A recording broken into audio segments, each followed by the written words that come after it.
माझं सोलापूर न्यूजमध्ये आपल्या सगळ्यांचं स्वागत। महावितरणाने वीज बिल थकबाकी वसुली मोहीम गतिमान केली असून सोलापूर शहर व जिल्ह्यातील सुमारे 1,97,000 घरगुती वाणिज्यिक व औद्योगिक ग्राहकांकडे एकूण 37,35,00,000 रुपयांची थकबाकी आहे। संबंधित ग्राहकांचे चालू व थकीत वीज बिल भरावे अन्यथा ऐन उन्हाळ्यामध्ये वीज पुरवठा खंडित करण्यात येईल असा इशारा महावितरणकडून करण्यात आला आहे। थकबाकीच्या बाबतीत सोलापूर मंडळ हे अव्वलस्थानी असून जिल्ह्यातील सुमारे 2 लाख ग्राहकांकडे 37 कोटींहून अधिक रक्कम थकीत आहे। थकबाकीदार ग्राहकांच्या वीज पुरवठा टप्प्याटप्प्याने खंडित करण्यात येणार असून वीज बिल न भरल्यास वीज जोडणी व तोडण्याची देखील कारवाई करण्यात येणार आहे। ग्राहकांना महावितरणाच्या संकेतस्थळावर तसेच मोबाईल ॲपद्वारे ऑनलाईन पद्धतीने वीज बिल भरण्याची सुविधा देखील उपलब्ध आहे।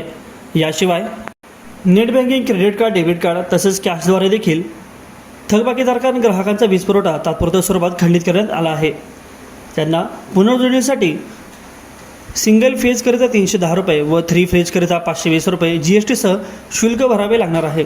पुनर्जोडणी शुल्क भरल्यानंतर वीज पुरवठा पूर्ववत करण्यात येणार आहे। थकीत वीज बिल भरण्यासाठी कोणतीही मुदतवाढ दिली जाणार नसल्याचे महावितरणने स्पष्ट केले आहे। माझं सोलापूर न्यूज या यूट्यूब चॅनलला सबस्क्राईब करा आणि बेल आयकॉन प्रेस करायला विसरू नका।